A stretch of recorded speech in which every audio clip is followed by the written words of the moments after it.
Hey, salut à tous, bienvenue à Question Auto, j'espère que vous allez bien. Ce que je vous propose, c'est plusieurs petites vidéos pour découvrir la nouvelle Subaru Forester 2017. La Subaru Forester, c'est le parfait agencement entre un véhicule sport utilitaire qui est quand même assez robuste, qui est capable d'aller hors route, qui est capable de vous maintenir en confort sur vos longs trajets, mais qui aussi va offrir plein d'espace à l'intérieur. La fameuse traction intégrale de Subaru aussi est incluse de base et on va la tester pour voir exactement qu'est-ce que ça donne. Mais d'abord, ce que je vous propose, c'est de faire une petite tournée extérieure du Subaru Forester.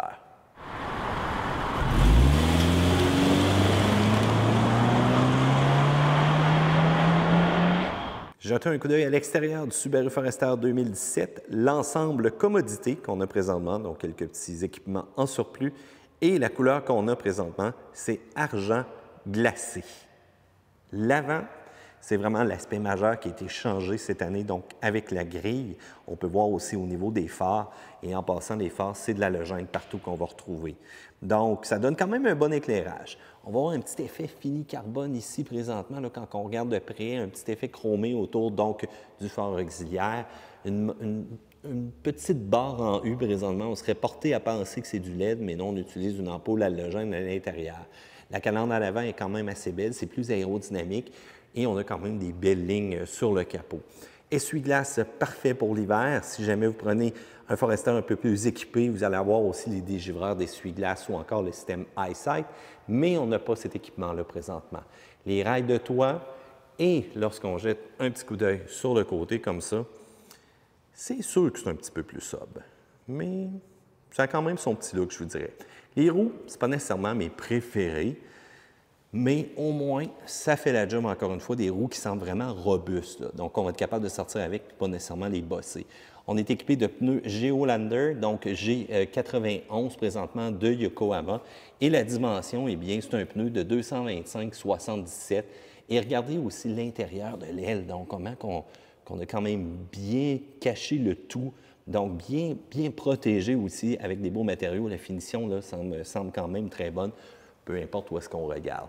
Donc, un miroir 2 tons, un petit peu de noir comme c'est ici, vite teinté à l'arrière quand même. Trapèzance qui est de ce côté-ci. Ne cherchez pas rien pour déverrouiller les portières, donc ça va se faire avec la clé seulement. Et on a un petit effet bas de caisse, donc avec un peu de plastique dans le bas.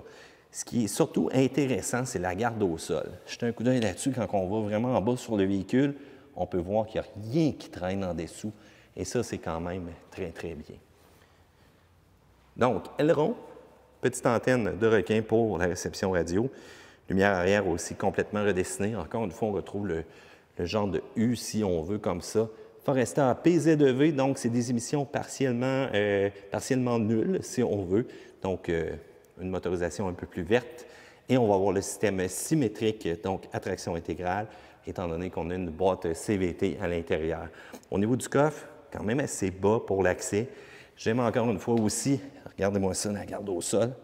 Aucun élément qui nous traîne en bas, qui peut accrocher si jamais vous sortez en route. On a la caméra de recul qui est directement ici. Pour ouvrir le coffre, c'est là que ça se passe. Seuil quand même assez bas. Belle finition à l'intérieur, des tapis protecteurs. Et c'est assez caverneux, c'est très, très gros. Donc, ne cherchez pas d'haillon électrique sur celui-ci. C'est un bon vieux coup de Power Bra, comme on dit. Et si on allume les lumières, oh que oui, ça c'est un son agressant. Donc, lumière, je vous l'ai dit, c'est du halogène qu'on va retrouver. Ça va être la même chose aussi pour les phares, même la contour, donc ce n'est pas nécessairement une barre de LED qu'on a. Et rappelez-vous donc, on a une position qui est automatique aussi au niveau des lumières. Donc, ça donne un éclairage correct quand on va justement activer les fameuses hautes. Il n'y a vraiment rien de particulier lorsqu'on jette un coup d'œil comme ça. Il n'y a pas de flafla avec un Forester. Mais c'est pour ça aussi que la version de base va valoir dans les alentours de 27 000 $, puis que si vous montez un petit peu plus en équipement, eh bien là, vous allez avoir quand même des jantes différentes et un petit peu plus de goodies, comme on dit. Cependant, la question est, comment trouvez-vous l'extérieur présentement du Subaru Forester? Eh bien voilà, ça fait le petit tour donc pour cette vidéo-là. Si jamais vous voulez voir l'intérieur, eh bien je vous invite à accéder directement à la playlist qu'on a fait ou tout simplement cliquer sur la petite vignette suivante que vous voyez, soit à l'écran si vous êtes sur PC ou encore sur mobile, cliquez sur le i. Si vous avez apprécié le look extérieur du Forester, eh bien, n'hésitez pas, commentez dans le bas. Et si jamais vous aimez cette vidéo-là, un petit pouce en l'air et n'oubliez pas de vous abonner à Question Auto. Si vous avez quoi que ce soit, n'hésitez pas, parce qu'on est là pour ça. Salut gang!